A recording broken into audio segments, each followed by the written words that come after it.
As the global push for net zero emissions accelerates, countries like South Africa have taken bold steps to align climate ambition with development priorities. Through its Presidential Climate Commission, South Africa is implementing a just energy transition that attracts climate finance, fosters innovation, and ensures no one is left behind. The country's approach has not only drawn international support, but has also become a benchmark for inclusive climate governance in Africa. Nigeria, meanwhile, faces growing pressure to reduce emissions, diversify its energy mix, and attract climate finance while maintaining economic growth. With the clock ticking toward 2060, what practical lessons can Nigeria adopt to build a coordinated, inclusive, and well-financed transition to clean energy? Welcome to this episode of NESG TV. I'm Francis Jakpor. I'll be your host on today's episodes. Now, in previous episodes of the NESG, we've discussed renewables, how we can retrace Nigeria's carbon footprint, and how we can achieve net zero by 2060.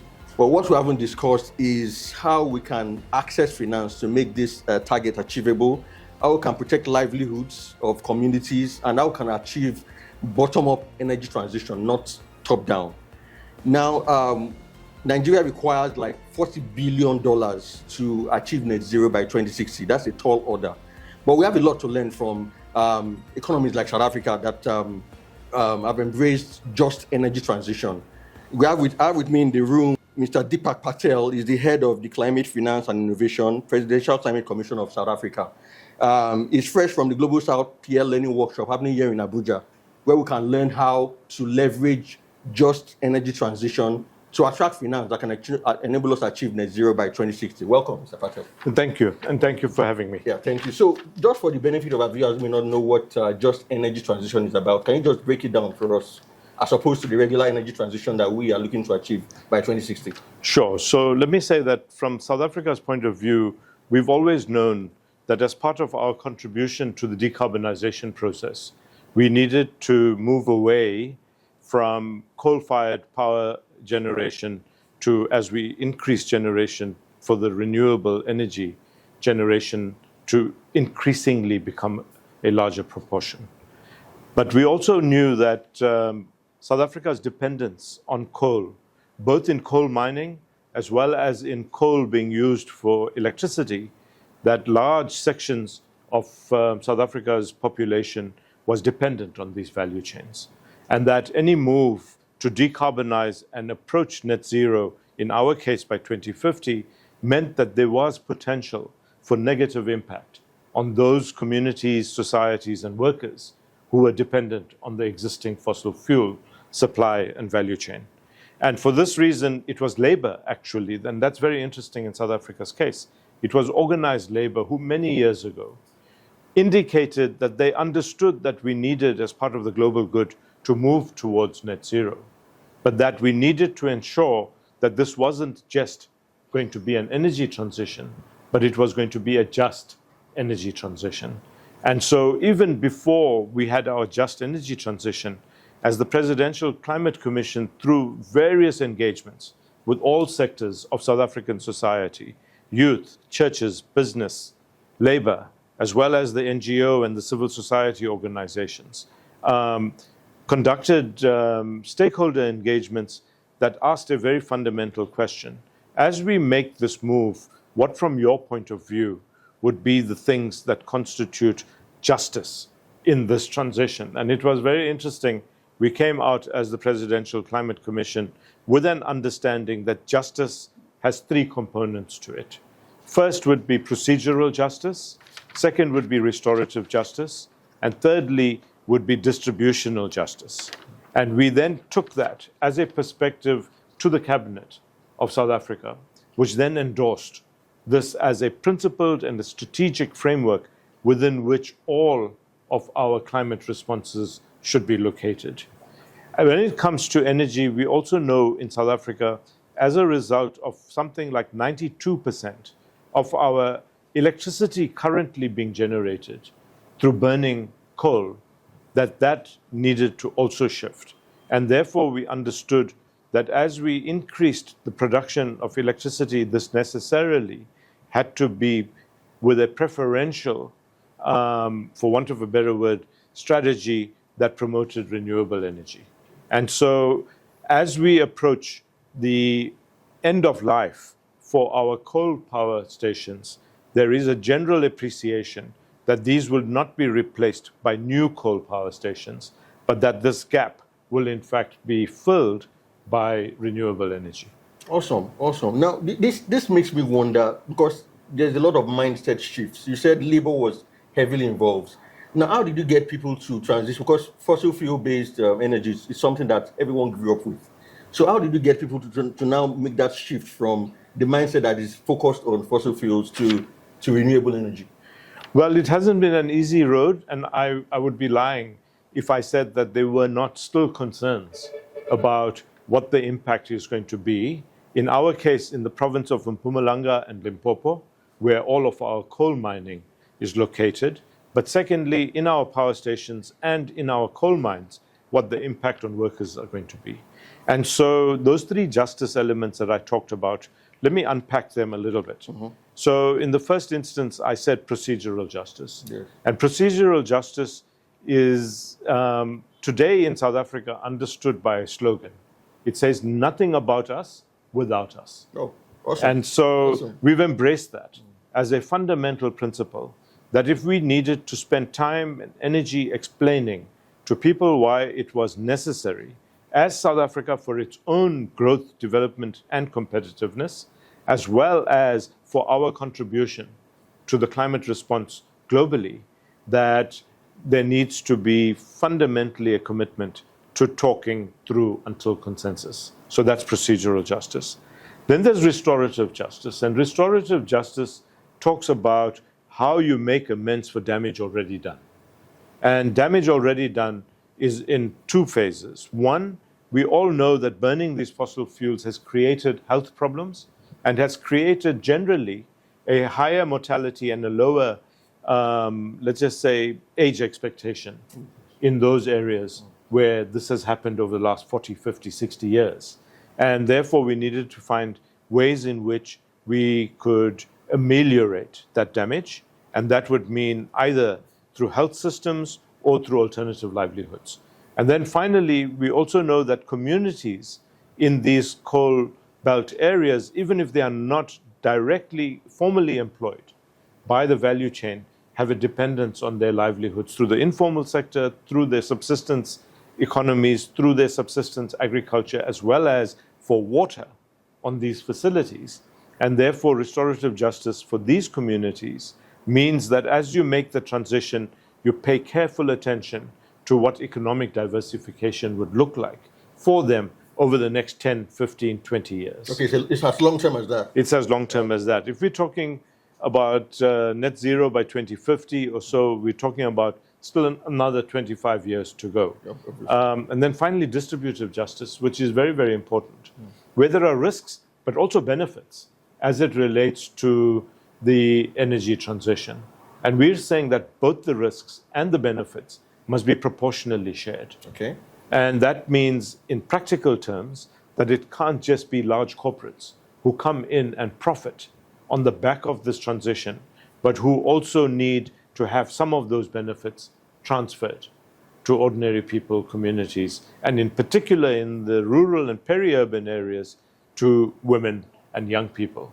And that redistribution could take the form of what we regard as social ownership in renewable energy projects. It could take the form of alternative skills programs for existing workers who would be negatively impacted.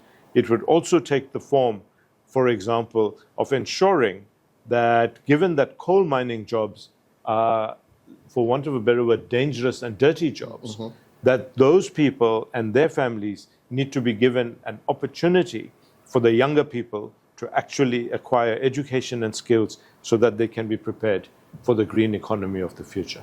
So it's almost like a CSR, calling on the CSR component of corporates. It's more than better word. It's more than CSI, partly because CSI would presume that corporates would do it from the goodness of their hearts, which is not the case. While might not necessarily be the case, which is why we need to have it established. as a very key principle and strategic imperative through our transition. Awesome. So now, looking at the Nigerian situation as a case study, because I know you probably have some idea. If we are to adopt this South African model, three-pronged model, do you see that, make fast tracking achieving net zero? So let me say that I don't want to create the impression that what we've managed to achieve with difficulties and stop-start and mistakes in South Africa is necessarily transportable to be relevant to Nigeria. That's the first point I wanted to make. I think these pathways that we talk about are very country-specific, but they are also very specific to the political economy of a country. And therefore, I would imagine that in South Africa's case, while we do have energy security issues, we also have the reality that with the end of apartheid, the democratic South African system has electrified, on the back of coal-fired power stations, a very large portion. Not all of it, but a very large portion of the population. And so the backbone infrastructure that is able to take electricity to communities and to places of industrial and mining production exists. Okay.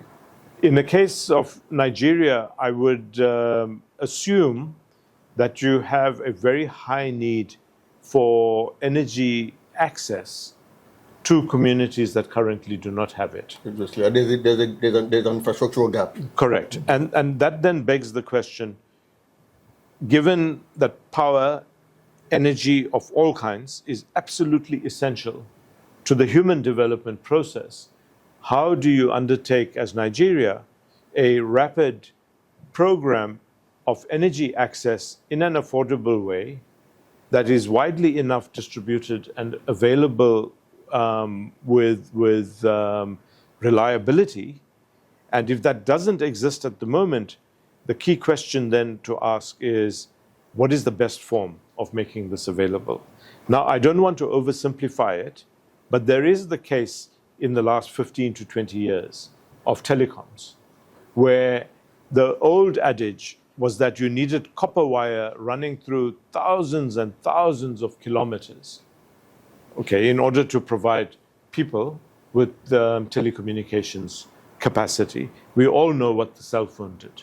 And so I think a key question for Nigeria would be, how do you, without investing in infrastructure that might actually not be relevant in the future, how do you still undertake a program with all of the difficulties associated with capability, capacity, project development, and then financing?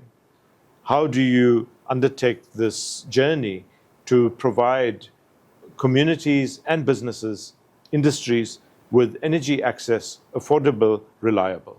And I don't want to pretend that I know the answer to that question, but I do know that in Nigeria's case, that immediately takes you into a debate between renewable energy Yes. and gas. Yes. And I can offer my humble opinion, very ill-informed opinion, on what I think is going to happen to global markets, and therefore what is going to happen to oil and gas as it relates to beneficiating it for future use. Oh, awesome. Awesome. So, in other words, what I can understand from your own suggestion is that everything we do, including the model that's being drawn up for just energy transition, is country specific. Correct. So we have local problems, we have local challenges, and we have local opportunities you can leverage to achieve this. Okay, so now still coming back to how South Africa was able to achieve. I mean, you've moved further ahead in just energy transition than Nigeria, right? So, recently your climate bill was passed. Did legislation fast track sort of adoption of this whole strategy? It happened in parallel. So let me start off with how our Jetp came into existence. And I do differentiate between Jetp, which stands for Just Energy Transition Partnership, excuse me, and our Jetip, which is the investment plan, now the implementation plan. So the Jetp, in my opinion, came about because in the global talks run by the UNFCCC and every year convened at the Congress of the Parties, which is COP, at COP26 in Glasgow, there was a realization and an admission, more importantly, an admission by the developed countries of the world that the pledge that they had made way back in 2015 had not materialized. And there were big arguments about whether it had not materialized because the global north just did not put their money where their mouth was, or it did not materialize because of the demand side, meaning readiness on the part of those countries to be recipients of that finance. Now, if we were to wait for a global agreement around these issues, I think we're going to wait a long time.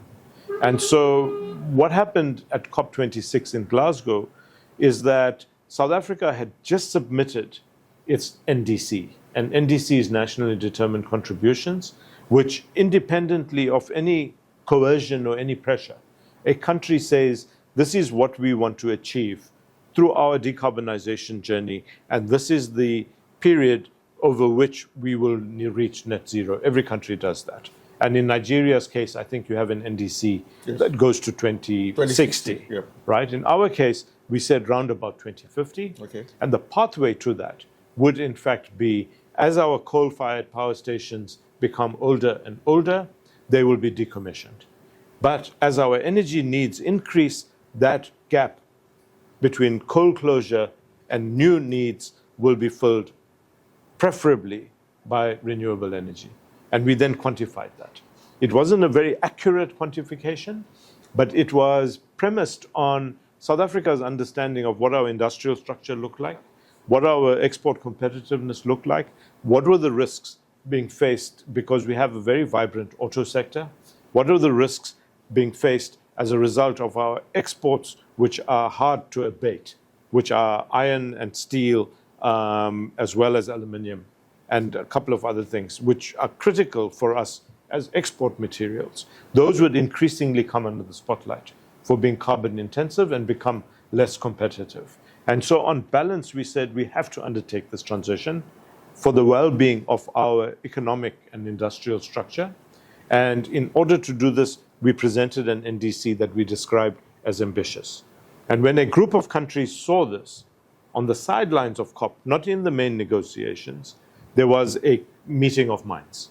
A meeting of minds between our country, represented by the president, and the other countries represented by their heads of state. And then we got what is called the IPG, which was the United Kingdom, France, Germany, the European Union, the United States at that time, as well as something called the Climate Investment Funds, which came together and said, okay, now that they've produced and presented an ambitious NDC, is there any help we can give them? And they said, if you agree that you will endeavor to meet your NDC targets to 2025, 2030, and then promise to have an ambitious 2035 NDC, this is the package we can put together. And they made an offer of a package between them. And that happened to be the famous $8.5 billion that they pledged. But it wasn't an unconditional pledge. Okay. It was largely premised on achieving decarbonization, which then allows us to, on the understanding that electricity and power are the first critical pathway that then can then decarbonize other parts of our economy. We agreed that there was this synergy, but our president, understanding full well that we had the auto sector as well as the hard-to-abate sectors in the future, insisted that in our Jetp, we needed to include electric vehicles and we needed to include green hydrogen. Oh, I see. And so we were able to negotiate a package rather than just concede decarbonization. Oh, wow. Really ambitious, really ambitious, Okay. really ambitious. So, but in the case of Nigeria, still the challenge we still have is that coordination and I guess willpower to balance out economic realities with ambition for clean energy. Mm-hmm. You weighed the risk and you decided to push ahead with just energy transition. So how do What really are the factors that you think we can embrace to attract finance, like you have done? Because obviously we have that target, like you have. For yours is 2050, ours is 2060. But what really did you do that we haven't done to attract that finance and investment that you have achieved? So let me start at the top, because that is where this program gets run. And so in our case, even before the climate change bill, which is now the Climate Change Act, was passed and assented to by the president 4 years ago, partly because of this union pressure to make sure that there was justice, the president created the Presidential Climate Commission under powers vested in him as president in the Constitution. So until this year, we have existed as a presidential commission, just by power of the president. And the president chairs that commission.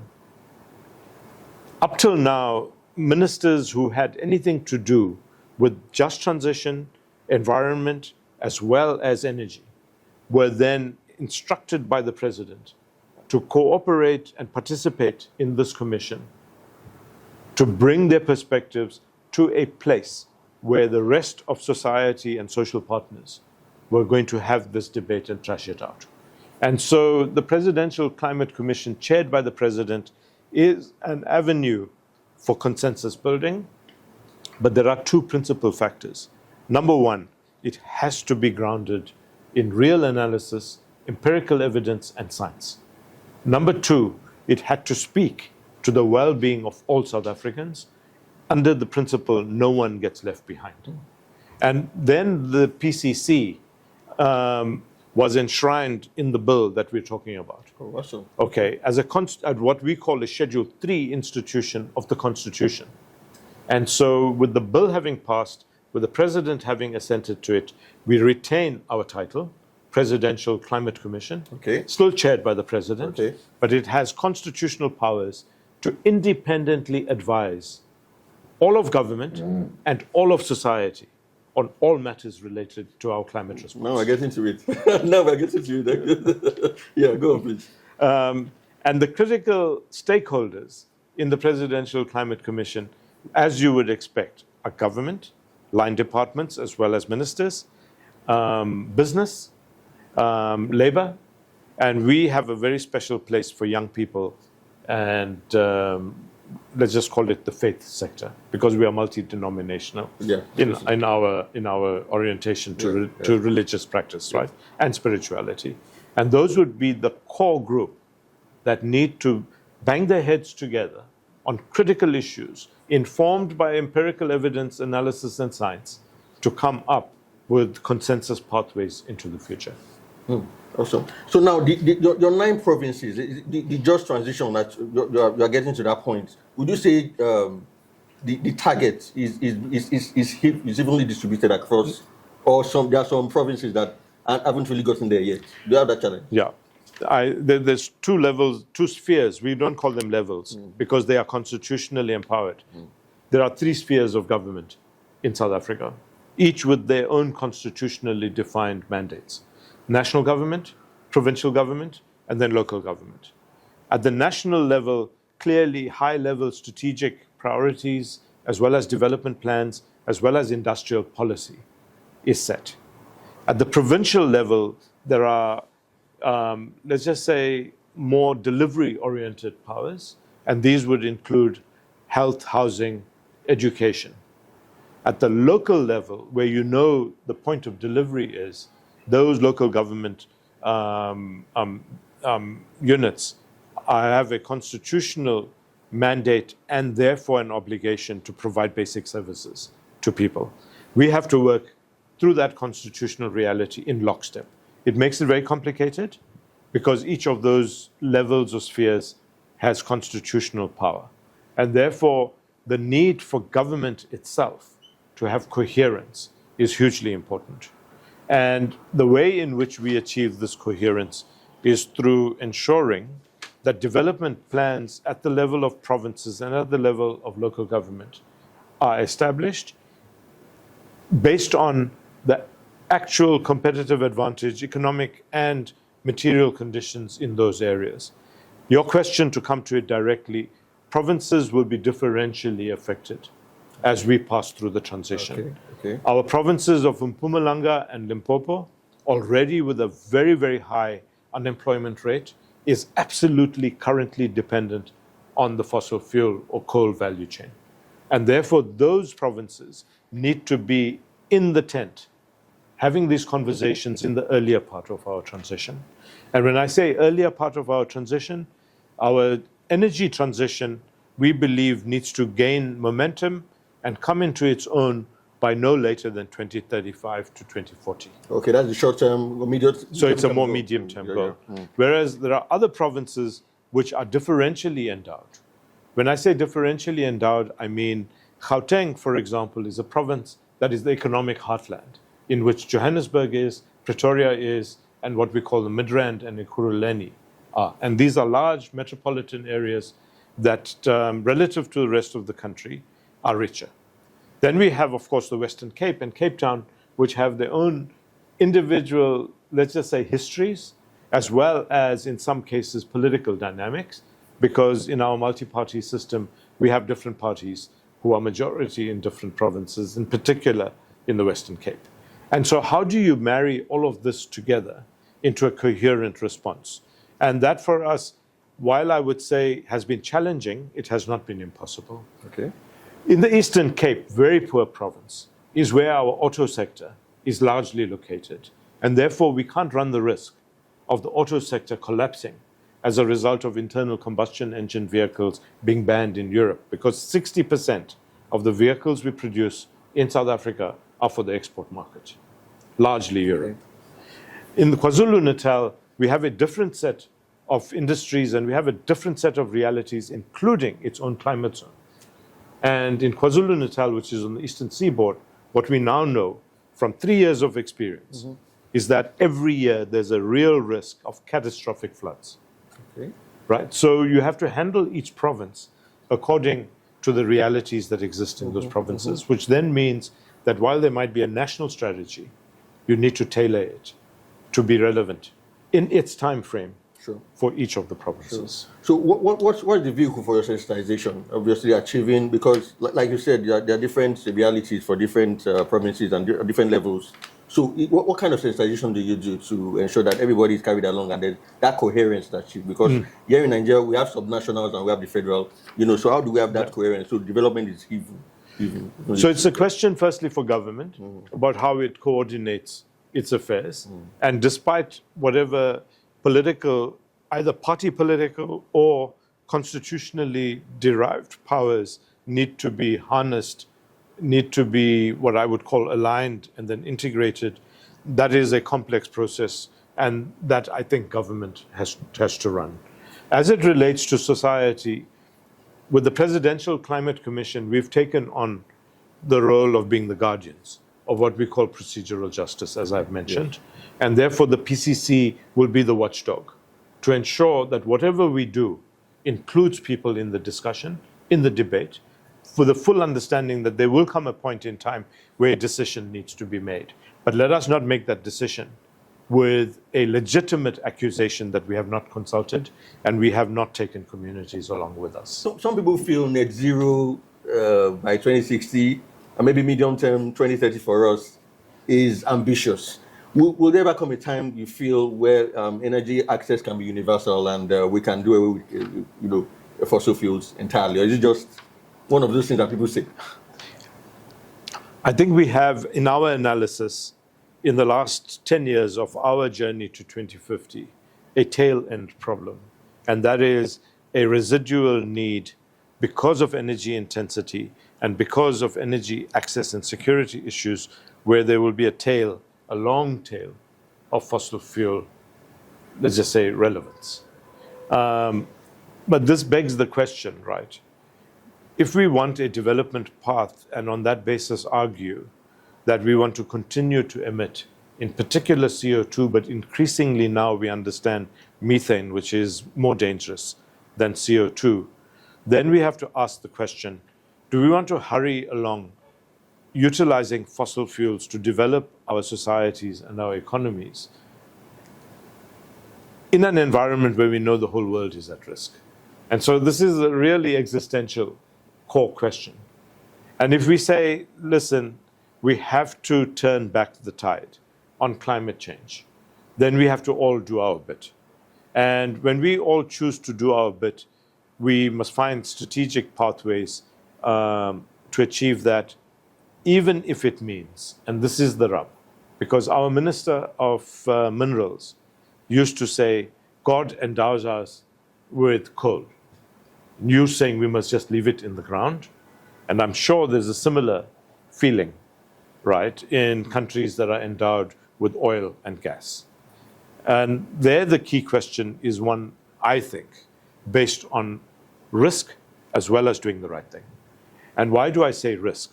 I say risk because we have to take a view on whether the world as a whole is going to come to its senses, despite what setbacks we might have had on the climate agenda in more recent months, right?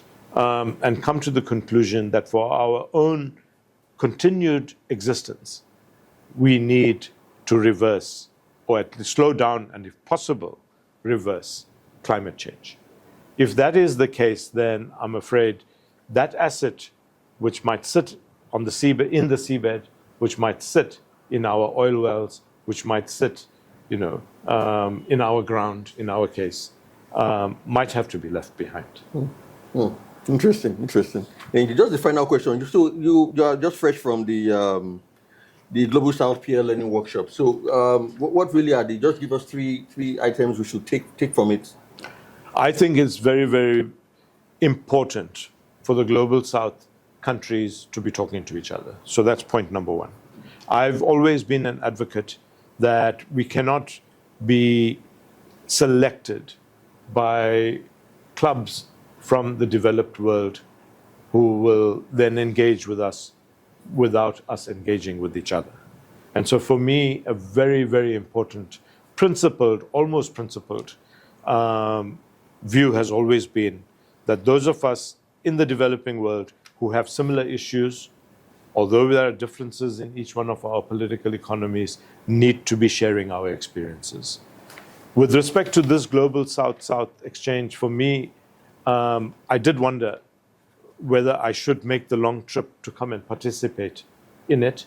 And I took a view that said, Africa is a continent that still has huge challenges as it relates to its development pathways, both economic and social, and that Africa, being the least polluter or the smallest polluter through history, is going to end up with, in fact, the largest risks and the largest impacts from climate change. And therefore, despite what odds there might be and what differences there might be between us as different countries on the African continent, we need to certainly start finding a way of getting closer to each other than we've been able to or willing to until now. And then finally, I think there are certain critical mass countries in Africa without whom the project to find a sustainable pathway to development for Africa is not going to be reachable. And Nigeria is amongst them. There was a former president in South Africa who tried to cultivate a strong troika in Africa between South Africa, Nigeria, and Angola.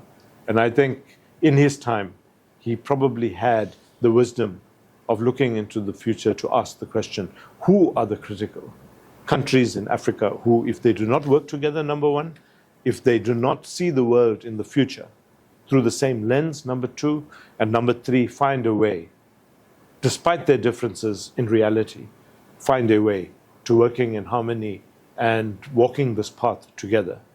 Those would be the three countries that I think can, in fact, provide the leadership that Africa needs. I certainly hope stakeholders are watching and they can, learn from this. Thank you very much, Mr. Dipak Patel. He is the head Climate Finance and Innovation, the Presidential Climate Commission of South Africa. And the discussion has been very, very insightful. First of all, it's possible for us to achieve net zero by 2060. But again, it's very important for us to have energy transition that is affordable, that is accessible, And that carries everybody along to ensure that nobody is left behind. It's very important also for us to achieve that coherence.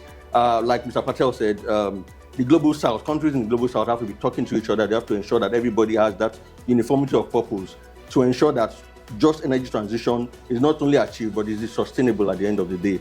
I'm Francis Jakpor, and it's been a pleasure hosting this episode of NESG. Just in case you haven't done so already, don't forget to subscribe, like, and share. Thank you. Until next time.